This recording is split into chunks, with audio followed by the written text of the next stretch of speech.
Boa noite, pessoal. Começamos mais um podcast do grupo 3 da disciplina de Economia da Engenharia. Eu sou o Pedro Sabac. Eu sou a Silvia Kremer. Eu sou a Bruna Mansur. Eu sou a Giovana Moraes. E eu sou o Bernardo Maia. Então, com a proposta de mostrar as aplicabilidades da disciplina no mercado de trabalho, nós trazemos para o nosso quarto podcast o Daniel Mendonça, analista de investimentos. Daniel, cara, conta aí de onde você veio, um pouco da sua formação. Se apresenta aí para a galera, por favor. Bom, boa noite, pessoal. Eu me formei em Engenharia Civil na Universidade Federal da Bahia no ano de 2012, a UFBA, né? No período da faculdade, eu trabalhei com engenharia estrutural e trabalhei com obras de engenharia civil na empresa Tenda e na empresa Gafisa. Logo após 2012, já formado, eu ingressei numa empresa de gerenciamento de projetos, a qual eu tive a oportunidade de trabalhar com empresas bacanas como BR Malls, Redditor São Luís, o Grupo Previ, e fui até 2018, quando eu me demiti como engenheiro, porque desde 2012, já recém-formado, eu trabalhava já de modo independente no mercado financeiro, eu já operava ações.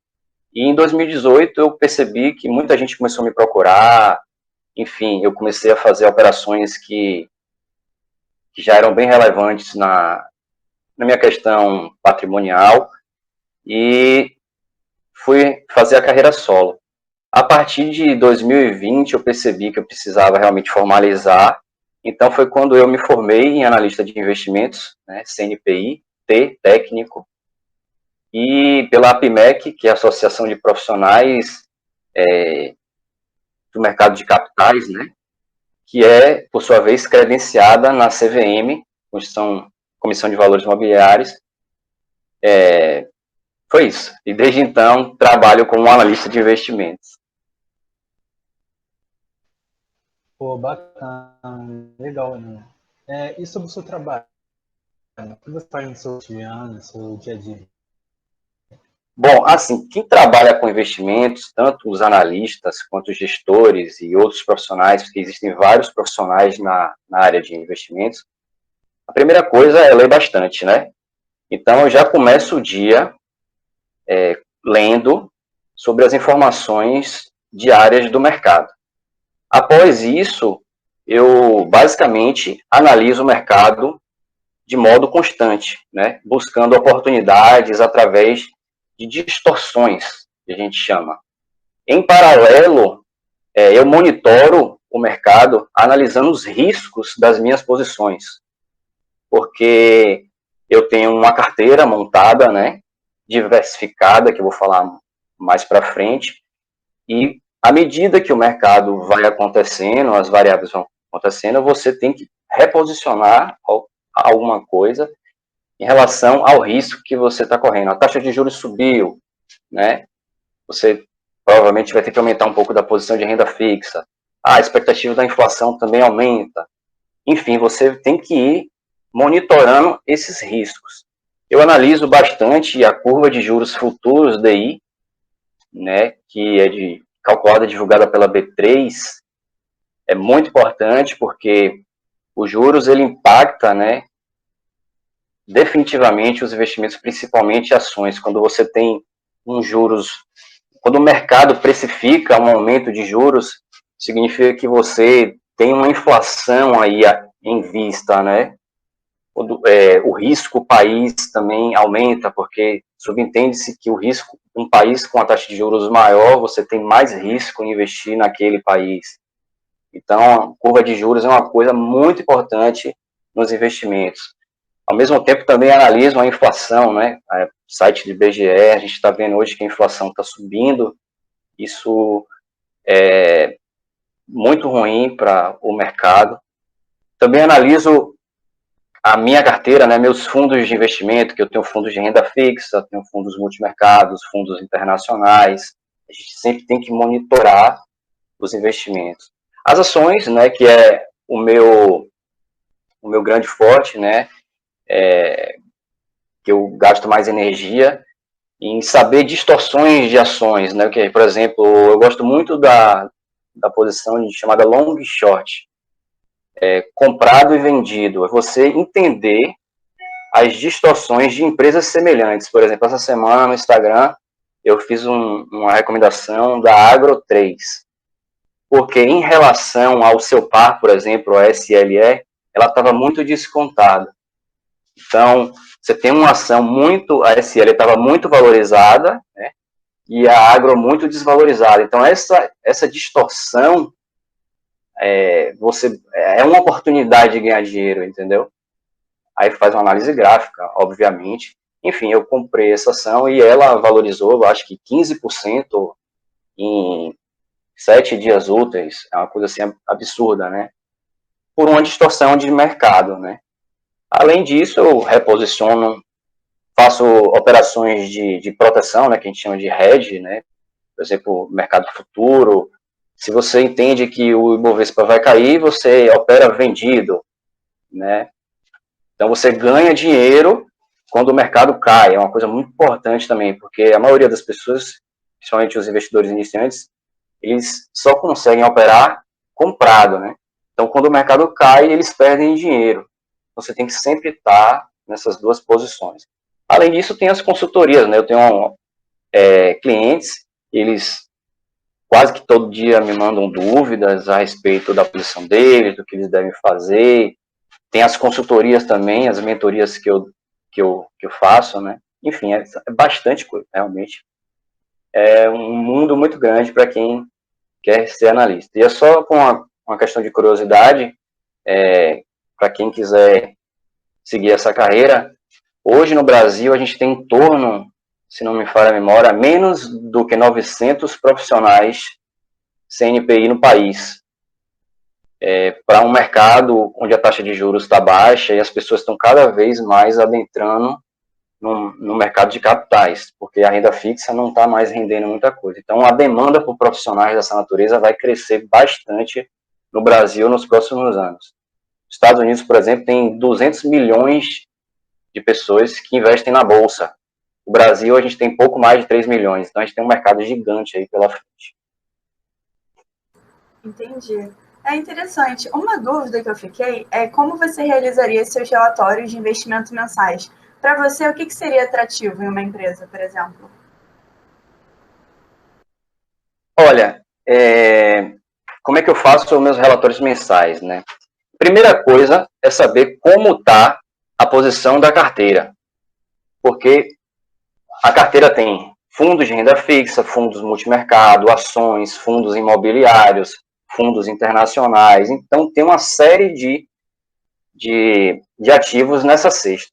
Então, a primeira coisa que eu faço é olhar, naquele mês, o que é que caiu muito, o que é que subiu muito, né? A partir disso, eu vou fazer um rebalanceamento da carteira.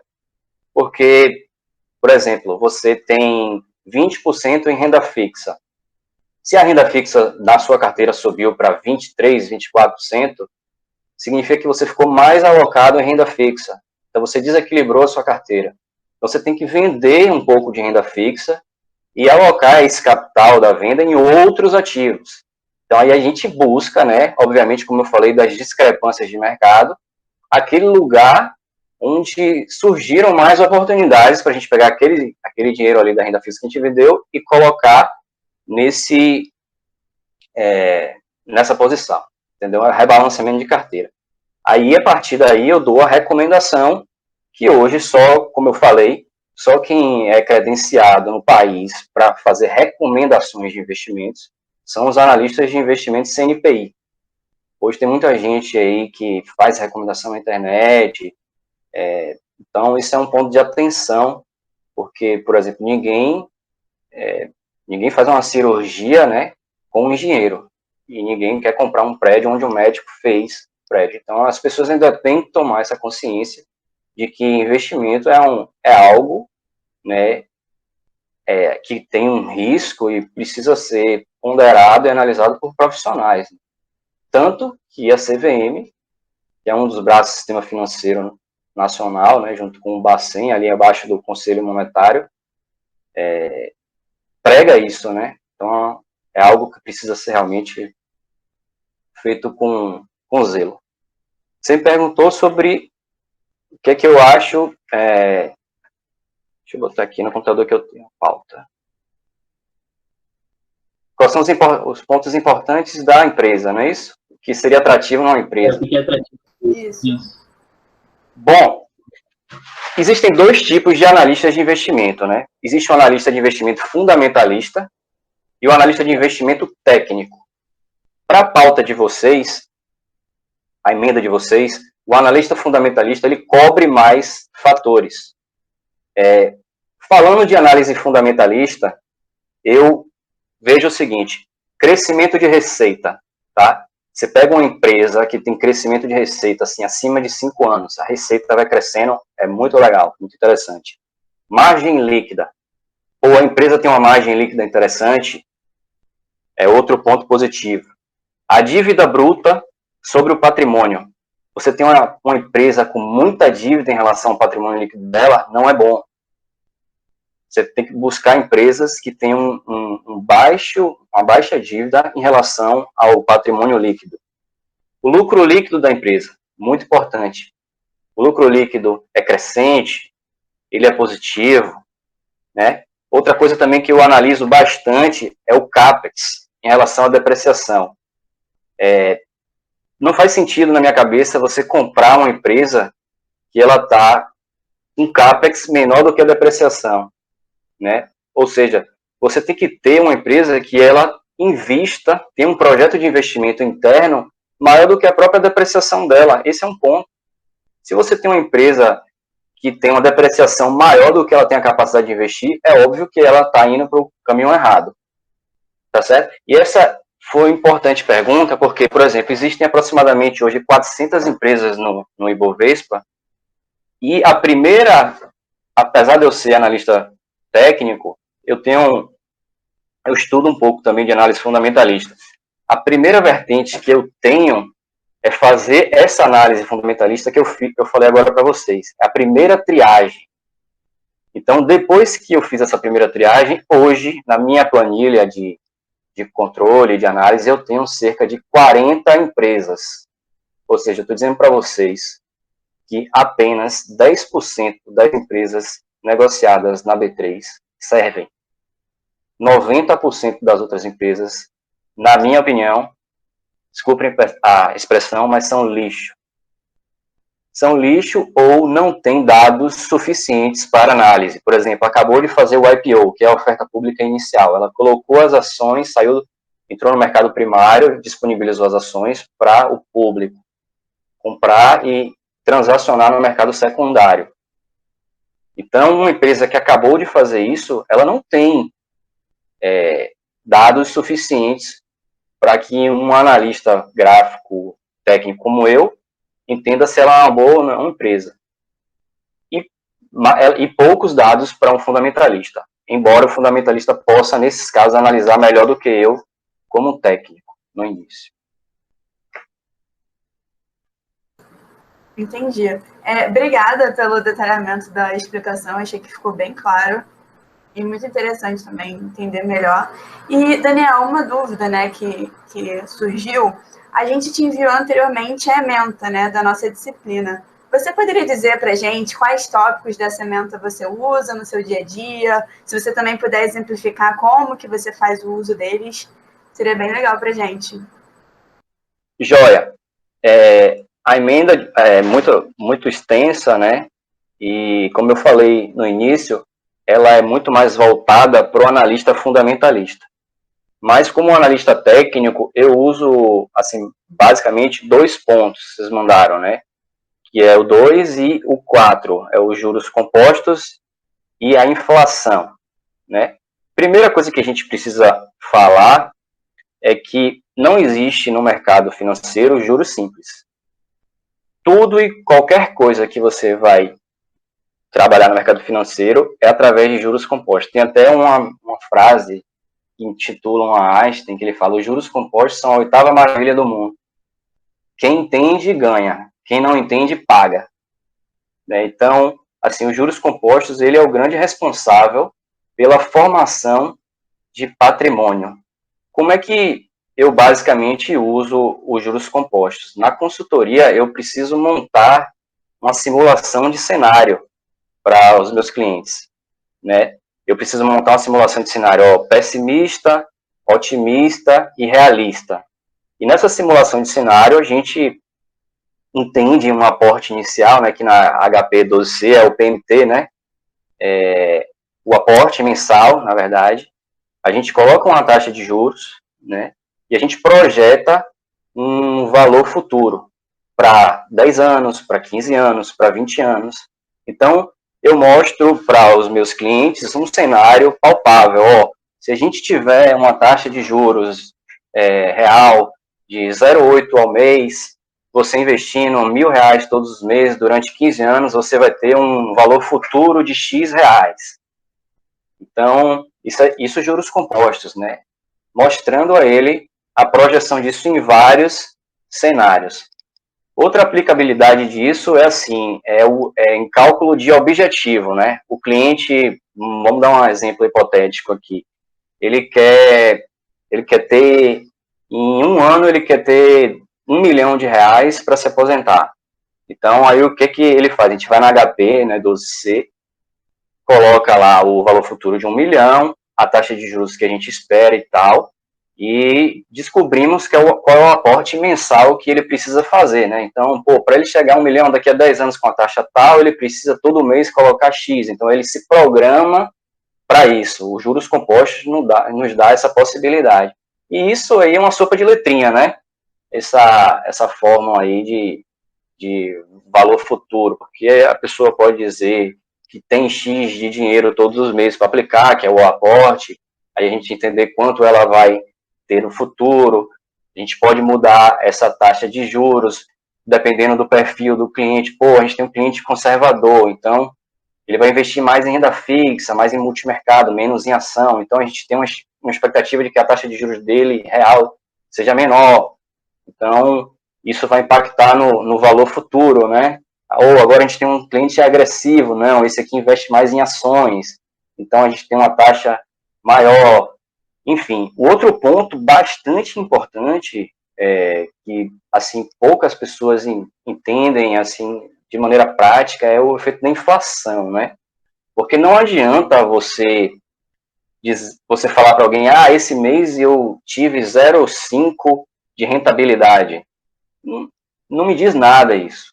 Você tem que sempre entender a taxa real. O que é a taxa real? A taxa real é a taxa nominal menos a inflação. A gente fala isso para simplificar, porque a formulazinha é um pouquinho mais chata, né? Ela tem numerador, denominador e tal, mas é isso. Então, você sempre tem que descontar a inflação da taxa nominal. Então, supondo que você tenha 1% de rentabilidade na sua carteira no mês e a inflação foi 1%, você teve 0 de taxa real. Ou seja, na prática, o seu patrimônio não valorizou nem desvalorizou. Se você teve uma inflação maior do que a taxa nominal, você teve uma taxa que a gente chama taxa real de juros negativa. Ou seja, na prática, seu dinheiro valorizou, mas na prática você tem um poder de compra menor do que você tinha no passado, que é justamente o fenômeno da inflação. As pessoas só enxergam muito o que ganham, mas elas esquecem de que o efeito da inflação é muito ruim. Como eu falei lá no início, né? Quando você vai aumentando a taxa de juros básico da economia, significa que a gente está tendo uma inflação aí em vista.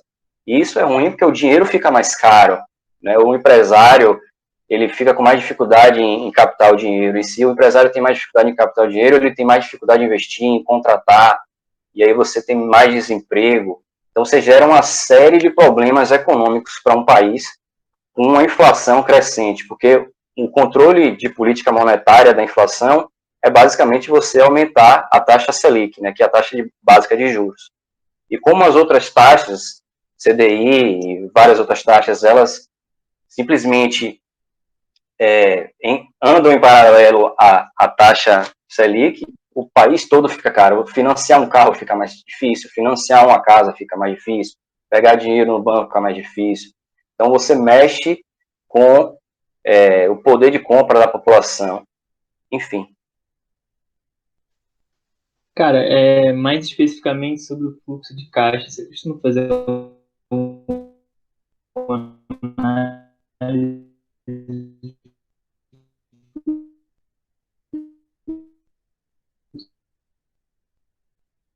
Oi, Pedro. Eu não estou te escutando Acho bem. não.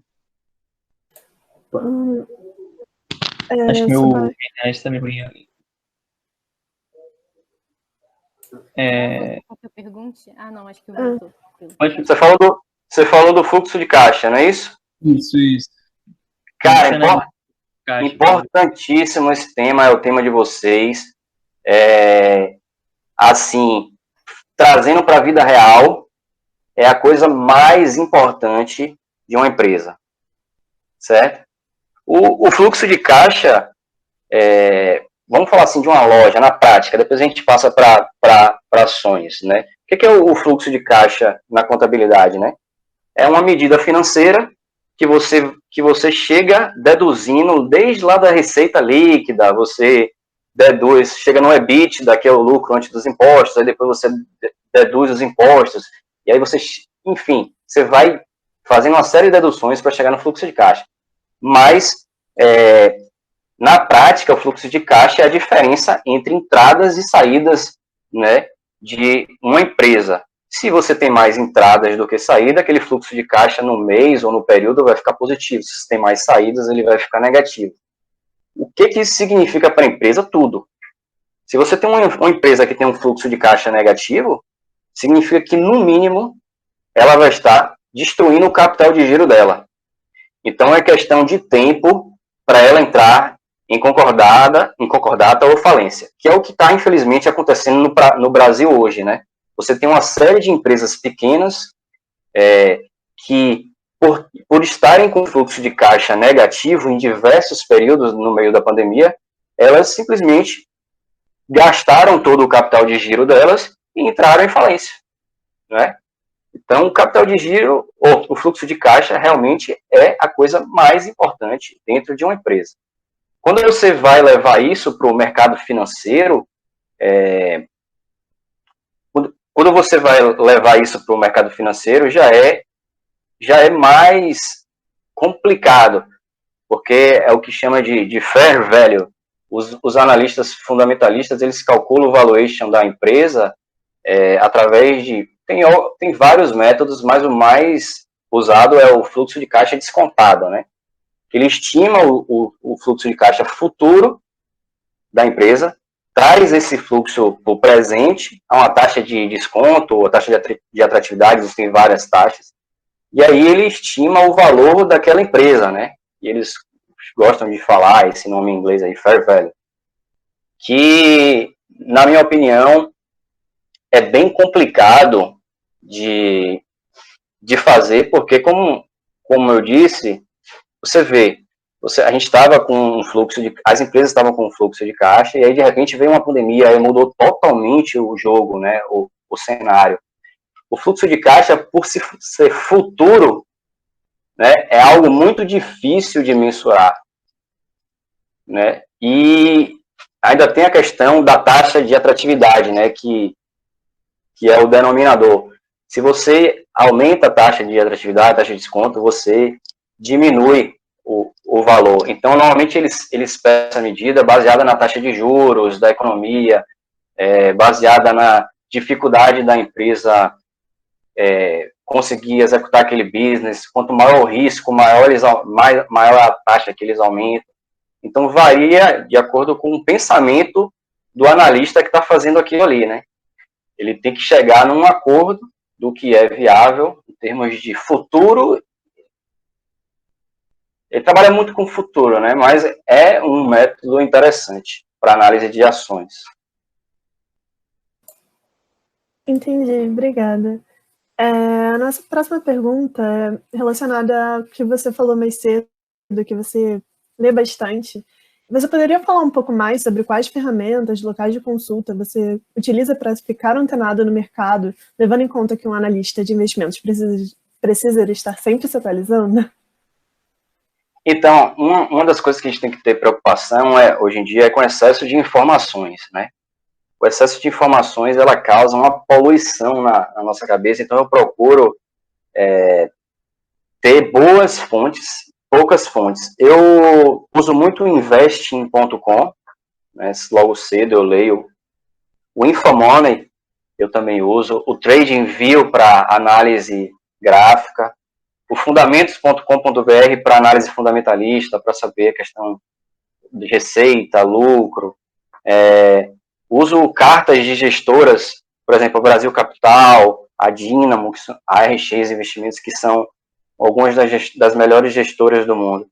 E para análise de fundos de investimento, maisretorno.com é bem legal. Tá, obrigada pela resposta. E eu tenho duas perguntas. Primeiro, quando você pega essas informações, né, você coloca elas em algum lugar, né, para fazer a análise. Aí eu queria saber se tem algum software específico que você usa. Eu acho que deve ser só o Excel, né, mas só para confirmar. E queria saber também, tipo, como você descobriu que esses são os lugares bons para você encontrar essas informações? Assim, foi tipo meio que fuçando ao longo da sua carreira? Como é que... Fuçando. Tá. Ao longo do tempo, a gente vai entendendo, por experiência, o que é melhor, né? Como eu falei anteriormente, hoje eu uso menos ferramentas do que eu usava no passado, mas eu uso menos ferramentas com mais produtividade, com mais assertividade. É isso que a gente tem que buscar, entendeu? Então, assim, por exemplo, para operar day trade, que é a operação de compra e venda, eu uso muito a Profit Chart, né? Para operar operações do dia a dia, o próprio home broker da corretora. Toda corretora de valores, ela tem um home broker, que é uma plataforma de operações online, né? Você vai lá, compra suas ações ali. E o TradingView, para mim, é a melhor plataforma online gratuita. Você pode analisar juros futuros lá, você pode analisar qualquer tipo de ação, fundos imobiliários e etc. Tá, entendi, obrigada. E aí a outra pergunta era se você tem um lugar específico onde você coloca essas informações para você criar suas análises. Ah, sim, eu tenho eu coloco no Excel, né? Aí eu tenho uma planilhinha no Excel que eu tenho as equações montadas, então eu dou um atualizar lá no Excel, aí eu puxo as variáveis da internet, cai nessa planilha, e aí aquelas 40 ações, por exemplo, nessa planilha de ações, aquelas 40 ações eu analiso quais são as que estão com mais discrepância e eu vou ali pontualmente analisar aquilo graficamente. Entendi. Através de médias móveis e outros instrumentos. Ok, obrigada. E a próxima pergunta é uma dúvida que a gente ficou, né? Que dentre esses seus mentorados, quais erros você, ao longo da sua carreira, reparou, né? Que você considera ser um dos mais comuns? As pessoas mais têm dúvida ou mais erram? Então, são vários, né? Mas eu diria que são 3 principais, que é o que eu chamo de tripé dos investimentos. Quando você vai investir, você tem que ficar preocupado com 3 coisas. É a rentabilidade, o prazo e o aporte. São essas 3 variáveis que vão construir o patrimônio a longo prazo. O aporte, falando do aporte, as pessoas costumam iniciar os investimentos e ao longo do caminho parar de colocar o dinheiro todos os meses. Em relação ao prazo, as pessoas param de investir durante pouco tempo. Elas não entendem o que a gente falou anteriormente dos juros compostos. Elas não entendem a conformação da curva exponencial, né, que os juros compostos fazem. Os primeiros períodos da exponencial é praticamente um período constante, né, no gráfico. As pessoas não entendem isso. Então, elas param muito cedo, porque elas não conseguem obter o resultado da curva exponencial no futuro. Então, elas não têm esse entendimento. E a questão da rentabilidade eu costumo comparar com Copa do Mundo, né? Eu brinco assim com meus clientes.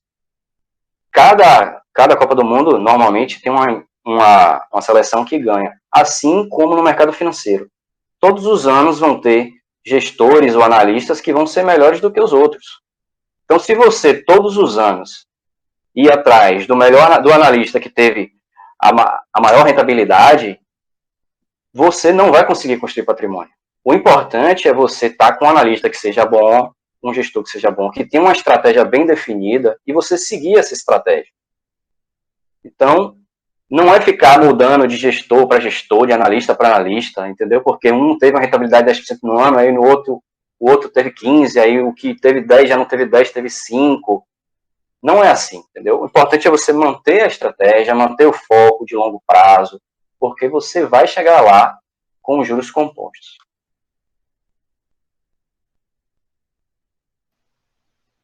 Entendi, legal. Enquanto ao seu trabalho, qual é a parte que você mais gosta?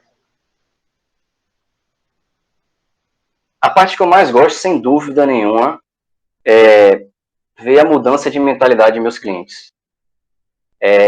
A saída da taxa de juros real negativa, que eu mencionei mais cedo, que a maioria deles estavam investindo em poupança e, por consequente, tinham taxas negativas, e aí passaram a ter taxas reais positivas e mudaram o mindset, né?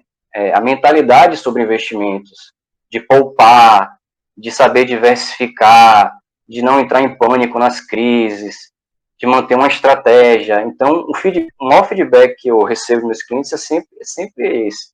Pô, Daniel, obrigado.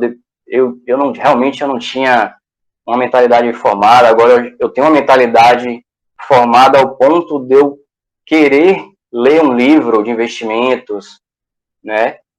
Enfim, essa parte assim, mais gratificante é realmente mudar a vida das pessoas. Vários dos meus clientes têm filhos pequenos, então você percebe que eles estão construindo um patrimônio pensando nos filhos, e que isso vai impactar de modo veemente, de modo decisivo, na vida de famílias, né? Isso é muito gratificante. Bem legal. Por fim, a nossa última pergunta era se você tem algum livro, podcast, plataforma, ou até algum curso que você poderia indicar para alguém que gostaria de entrar nessa área que você trabalha e que também nos ajude a entender melhor sobre esse tema. Assim, falando em investidor iniciante, 2 livros interessantes. O Investimentos Inteligentes, de Gustavo Cerbasi, esse é bem legal. E Investimento em Ações, de Assaf Neto. Investindo em Ações, de Assaf Neto. São 2 livros legais para começar. Tem um podcast de André Moraes, que é um analista CNPI técnico também, como eu. O Gamecast Oficial. O Gamecast eu acho bem legal. E é isso, né? De podcast, livros. Você falou livros e podcast, né? Sim. Se você tiver algum tópico também específico que você acha que seria interessante a gente pesquisar.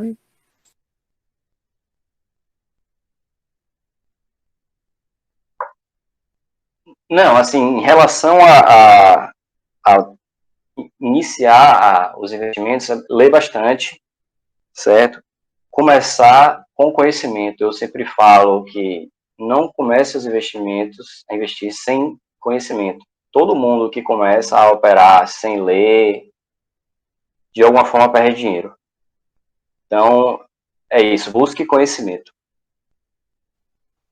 Olha, Daniel, acabando aqui, só para finalizar, gostaria muito de agradecer a sua presença, disponibilizar seu tempo e começar a se despedir da galera, faz seu jabá. Eu recomendo esses aqui para você. Foi, por coincidência, foi minha tese da faculdade. Foi análise econômica de projetos, foi no meu TCC. Inclusive, é só para finalizar rapidinho, que eu pensei que vocês iam perguntar sobre valuation. Eu acho análise econômica de projetos muito importante, tá? A questão do fluxo de caixa descontado. Não é que eu seja contra. Eu sou um pouco contra na parte de ações, porque você precisa determinar um futuro para aquilo. Eu acho complicado.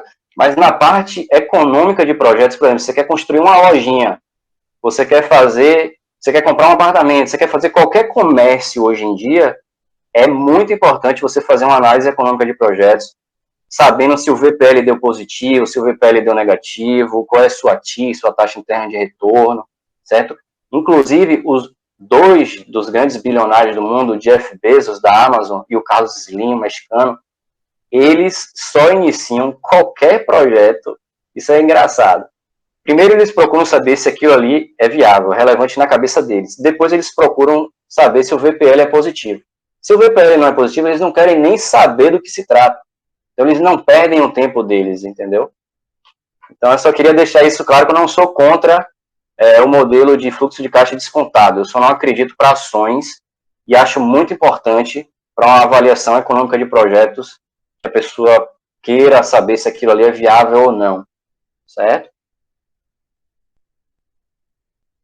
Entendi, Daniel. Eu ia fazer a pergunta, mas eu acabei passando direto por causa do tempo mesmo, mas até que foi interessante. Desculpa aí pelo tempo, eu costumo falar bastante. A gente fala professor, ultrapassa um pouquinho, não tem problema não. Boa noite. Valeu, pessoal. Obrigado, viu? Tchau. Obrigada. Obrigado, Daniel. Obrigada. Boa noite. Tchau.